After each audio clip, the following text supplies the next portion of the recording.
17वां part.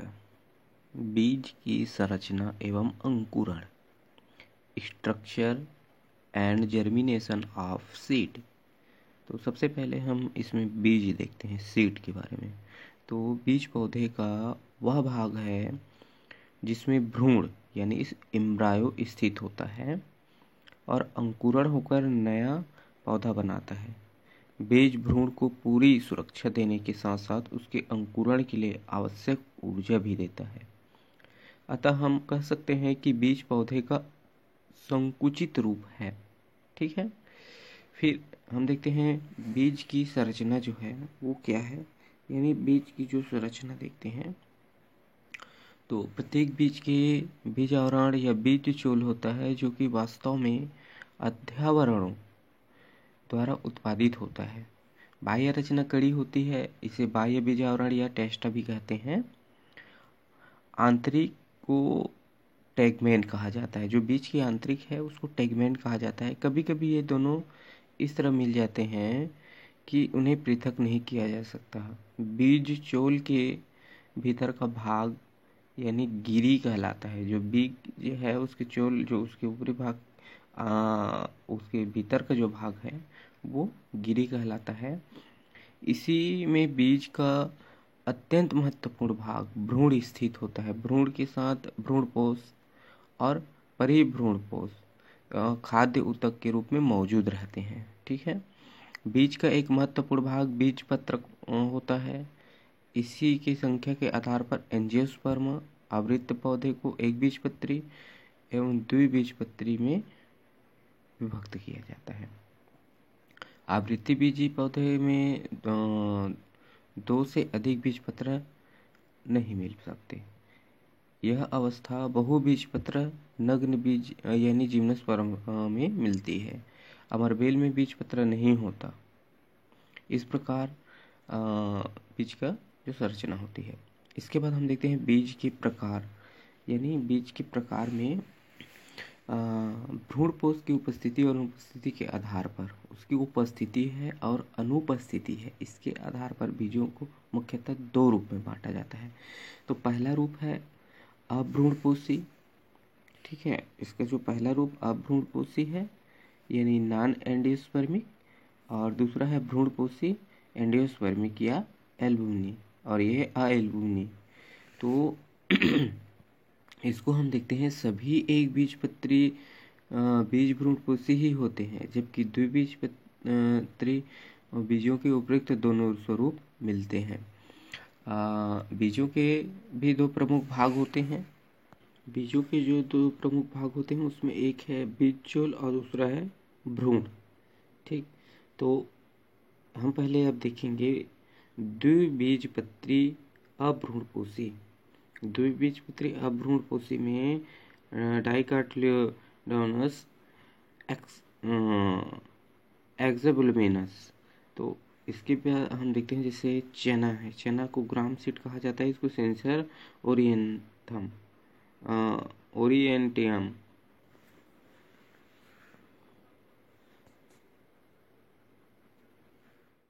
हम देखते हैं द्विबीजपत्री अभ्रूणपोषी। तो इसको डाइकोटिलेडोनस है ना, एक्सोबुल्बिनस। तो इसको इसमें देखते हैं चना ग्राम सीड सेंसर ओरिएंटेनम। तो इसमें हम पहले देखेंगे बीज चोल सीड कोट, यानी चने का बीज अपनी फल भित्ति पर नाभिका से जुड़ी बीजांड वृत्त की सहायता से लगा होता है। बीज एक ओर चौड़ा और दूसरी ओर नुकीला होता है। आप देखे होंगे चने के बीज को। चने के बीज पर एक भूरा छिलका होता है जिसे बीज चोल कहा जाता है, उसके छिलके को। इसके ऊपर एक रेखा होती है, चने के बीज की जो रेखा होती है जिसे रैफी कहते हैं। यह रेखा बीज को दो लगभग बराबर भाग में बांटती है। रैफी के लगभग मध्य में एक चौकोर आकार का चिन्ह होता है जिसे स्ट्रोफियोल कहते हैं। चने के बीज के जो नुकीले भाग की ओर एक गोल गड्ढा दिखाई देता है जिसे नाभिका कहा जाता है। इसी में एक सूक्ष्म छिद्र पाया जाता है जिसे बीजांड द्वार कहते हैं। कहा जाता है कि पानी में कुछ घंटे भीगे जो बीज को उंगली की के बीज को दबाने से माइक्रोफाइल से पानी की बूंद निकलती है। यानी टेस्टा को हटाने के बाद एक अत्यंत पतली झिल्ली दिखाई पड़ती है। इसे अंतःबीजोल भी कहा जाता है। टेस्टा टेगमेन हटाने के बाद जो रचना दिखाई पड़ती है उसे भ्रूण कहते हैं। ठीक है, तो भ्रूण क्या है? जैसे यहाँ इस चित्र में चना का बीज दिखाया है ए में, तो इसमें देखते हैं सीड कोट है। चने के ऊपर जो सीड कोट, बीज का जो कोट है, लेयर है, वो दिखाई। उसके बाद उसके जो बीज के विभाग है, स्टियोफ्यूल है ये। उसके बाद ये है, इसको बोलते हैं हाइलम बोलते हैं। और ये वाला जो नुकीले भाग है ये माइक्रोफाइल कहलाता है। ठीक, एक नुकीले जो भाग है, यहाँ देखेंगे बी में रेडिकल दिखाई दे रहा है चने के बीज में। ठीक, और यहाँ पर आपको दिखाई दे रहा है, देखना इसका जब वो आ रहा है तो प्लम्यूल, ये वाला जो भाग है, ये रेडिकल वाला जो भाग है, एपिकार्टली, उसके बाद टाइगेलम, उसके बाद हाइपोकार्टली, और इसके बाद ये जो अंकुरित हो रहा है, ये सॉरी टी के बाद ये ग्रो हो रहा है, मतलब उसमें अंकुरित के ग्रो। उसके बाद अंकुरित जो बीज के देखेंगे इसमें, तो ये वाला जो भाग है वो किसमें बदल गया है, प्लूम्यूल। और ये वाला जो भाग है, ये वाला भाग है एपिकार्टाइल, और ये वाला जो भाग है वो हाइपोकार्टाइल। तो इस प्रकार ये दिखाई दे रहा है। तो इसमें जो पहला है पूर्ण बीज है, दूसरा है बीज चूल निकलने वाला, उसके बाद गिरी का है। उसके बाद ये वाला जो CFD वाला भाग दिखाई दे रहा है वो बीज पत्र विच्छेदित किए गए हैं। और उसके बाद जो ई वाला जो भाग दिखाई दे रहा है भ्रूण के भाग है। ठीक, तो भ्रूण के बारे में आप देखते हैं। भ्रूण यानी एम्ब्रायो। तो एम्ब्रायो चने के भ्रूण में दो भाग दिखाई पड़ते हैं। इसमें पहला है आ वाला जो भाग है बीज पत्र, कार्टिलियोडॉन्स, और दूसरा वाला ब वाला भाग है प्राथमिकी अक्ष, प्राइमरी एक्सिस स्टेम जो दिखाई देगा। तो बीज पत्रों की संख्या 2 होती है। इनमें शिशु पादप के विकास के लिए भोजन एक सामग्री एकत्रित रहती है, जिसमें ये छोटे मोटे क्या होते हैं, इसमें ये मूढ़ होते हैं। चने की दाल बीज पत्र ही है। बीज पत्र वास्तव में समपरिवर्तित पत्तियां हैं। ये जिस स्थान पर प्राथमिक अक्ष में लगी होती है उसे लघु स्तंभ या प्राथमिक पर्व संधि भी कहा जाता है। तो प्राथमिक अक्ष के भी दो भाग होते हैं। पहला भाग है इसका प्रांकुर और दूसरा भाग है इसका मूलांकुर।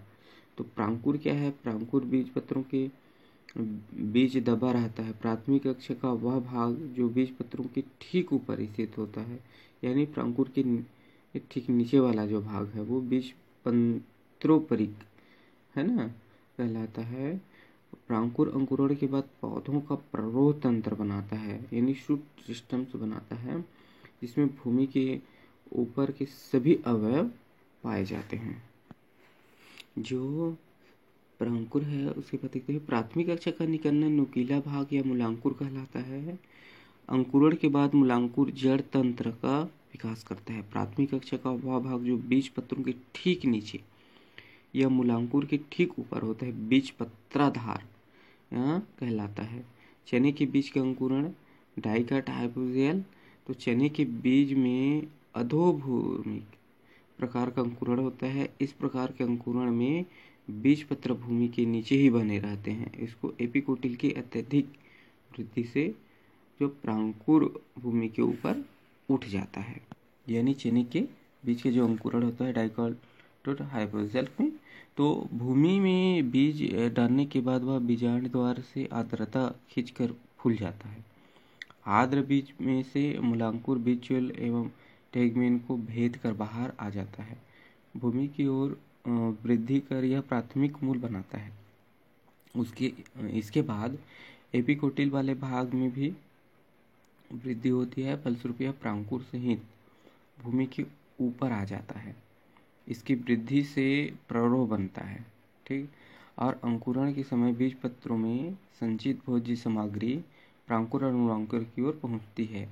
इस कारण बीज पत्र सिकुड़ते जाते हैं। जैसे ये डायग्राम में दिखाया गया, ये रेडिकल है, ये चने का बीज है। जैसे भूमि में इसको बोया गया है, बोने के बाद इसमें बीज की आर्द्रता मिलकर के फूल गया है। फूलने के बाद इसके बाद जो ये रेडिकल वाला भाग है उसे जड़ थोड़ा सा निकलता हुआ दिखाई दे रहा है, ये ऊपर की। जैसे अब उसके बाद ये प्लूम्यूल जो भाग है ऊपर की ओर बढ़ता हुआ दिखाई देता है, जड़ नीचे की ओर आ रहा है। एपिकॉटाइल है ये। उसके बाद आप देखेंगे फिर ये मूल जो जड़ है वहाँ से और अन्य जड़ें जो निकलना शुरू हो जाता है, ऊपर पत्तियाँ आ जाती है। फिर कुछ समय बाद देखेंगे ये जो लीव दिखाई देगा, ये चने का सूट वाला जो भाग है, और ये एपिकॉटाइल है, और ये चने का जड़ पौधा है वो तैयार हो जाता है।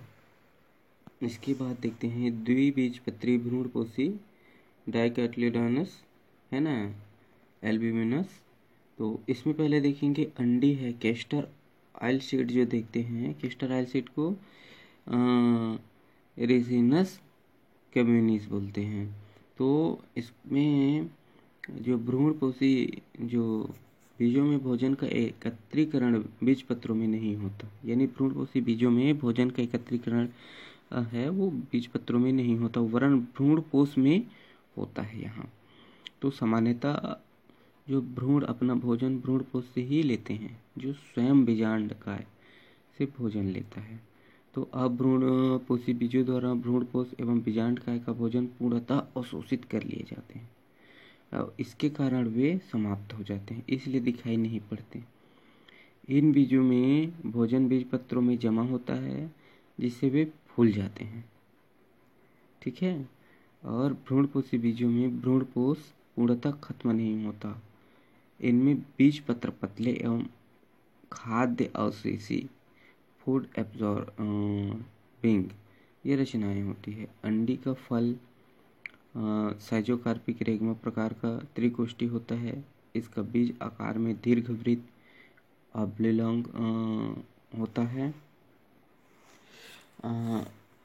इनमें 3 भाग पाए जाते हैं। पहला जो भाग है वो बीज चोल, सीड कोट इसको कहा जाता है, यानी बीज के जो ऊपरी भाग वाला आवरण जो होता है ना, उसको बीज चोल, जो बीज है उसके चोल कहा जाता है। तो बीज का बाह्य स्तर अत्यंत कठोर आवरण का बना होता है, यह बीज चोल चित्तीदार और चमकीला होता है। पर अंडी का जो बीज देखेंगे, अंडी है ना, बीज चोल के एक सिरे पर स्पंजी उभरा हुआ भाग पाया जाता है, जिसे कारंकल कहते हैं, और बीजाणु द्वारा कारंकल द्वारा ढका रहता है। स्पंजी स्वभाव का होने के कारण यह पानी सुगमता से सोख ले सकता है ना। अवशोषित जल कारंकल के पीछे स्थित बीजाणु द्वारा बीज के अंदर प्रविष्ट होता है। बीज चोल पर ध्यानपूर्वक देखने पर चौड़े भाग पर रैफी दिखाई देता है ना। जो रैफी है वो जो कारंकल प्रारंभ होकर दूसरे सिरे तक फैली रहती है, ठीक। बीज चोल हटाने पर सफेद मांसल पिंड निकल जाता है, जो संभवतः टेगमेन द्वारा ढका रहता है। ऐसा समझा जाता है कि यह रचना टेगमेन द्वारा न होकर परिभ्रूण या पेरिस्पर्म द्वारा बनती है, ठीक है।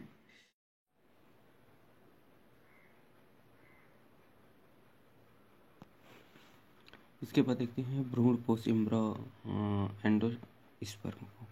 तो पेरिस्पर्म में के हटाने पर सफ़ेद मांसल चपटा गोल भ्रूणपोष निकलता है। इसी में खाद्य सामग्री तेल के रूप में संचित रहती है। भ्रूणपोष के 2 दलों को हटाने पर भ्रूण दिखाई दे पड़ती है। इसके बाद इसका देखते हैं भ्रूण एम्ब्रायो क्या होता है। अंडी का भ्रूण भी 2 बीजपत्र और एक छोटी सीधी भ्रूण अक्षका बना होता है, ठीक है। तो भ्रूणपोष के प्रत्येक दल के अंदर की ओर एक बीज पत्र चिपका रहता है। बीज पत्र सफ़ेद दिखते हैं। खाद्य संचित नहीं करने के कारण यह बहुत पतले होते हैं। बीज पत्र एक और भ्रूण अक्ष पर जुड़े रहते हैं। भ्रूण अक्ष का नुकीला सिरा बीज पत्रों के बाहर निकलता रहता है। यह भाग मूलांकुर बनाता है, और प्रांकुर बहुत ही छोटा होता है एवं बीज पत्रों के बीच दबा रहता है। इसके बाद देखते हैं अंडी के बीज का अंकुरण। अंडी के जो बीज है उसका अंकुरण कैसे होता है ये देखते हैं। ये जो अंडी का बीज जो दिखाया गया है, इसमें अंडी का जो बीज है ये वाला भाग टेस्टा वाला भाग है। इसके बाद क्रैंकल है, उसके बाद क्रैंकल ये नीचे वाला भाग है, ये ऊपर जा रहा है, ये नीचे आ रहा है। उसके बाद इसका एंडोस्पर्म है, ये वाला जो भाग दिखाई देता है ये एंडोस्पर्म है, ये जड़ दिखाई दे रहा है जिसको हाइपोकॉटिल कहते हैं। इसके बाद ये हाइपोकॉटिल ये दोनों पौधे में दिखाई दे रहा है। यहाँ पर देखेंगे जब पौधे का जो पत्र निकल जाता है कार्टिलियोसोन्स और ये प्यूम्यूल्स, ये वाला जो भाग है प्यूम्यूल्स दिखाई देता है ये अंडे के पौधे में, ये वाला और ये वाला जो दोनों भाग विकसित जो पौधा है उसको देखेंगे तो हाइपोकॉटाइल। और ये वाला जो भाग है टैप रूट है, मुख्य रूप मूसला जड़ के। उसके बाद ये वाला जो भाग है इनका, ये वाला और ये वाला जो भाग है ये कहलाता है कार्टिलोडोनम। और उसके बाद ये वाला जो लीफ के जो पीछे पीछे जो निकलते वाला भाग है ये शूट कहलाता है। तो इस पूरा अंडे की पौधा तैयार हो जाता है। इसके बाद भूमि से बीज आर्द्रता सूखता है जिसके कारण टेस्टा एवं टेगमेंट फट जाते हैं और मूलांकुर बाहर निकलकर प्राथमिक मूल बनाता है। मूलांकुर का ऊपरी भाग हाइपोकॉटिल बढ़कर एक चाप के रूप में भूमि से ऊपर निकल आता है। हाइपोकॉटिल के साथ भ्रूणपोष बीजपत्रों सहित बाहर निकल आता है। कुछ समय उपरांत चाप के रूप में निकलकर हाइपोकॉटिल सीधा हो जाता है। अब भ्रूणपोष से जो भोजन सामग्री बीजपत्रों में जाने लगती है जिससे वे मूल होने लगते हैं, स्थूल होने लगते हैं एवं भ्रूणपोष सिकुड़ने लगता है। बीजपत्रों से खाद्य सामग्री प्रांकुर या मूलांकुर की ओर आती है। फलस्वरूप बीजपत्र भी जो बाहर निकलने से हरे हो गए थे अब सिकुड़ने लगते हैं, किंतु इसी बीच प्रांकुर बढ़कर नई पत्तियां बना लेता है जो प्रकाश संश्लेषण से भोजन बनाना प्रारंभ कर देती है। कुछ समय बाद बीजपत्र वो झड़ जाते हैं। फिर हम देखते हैं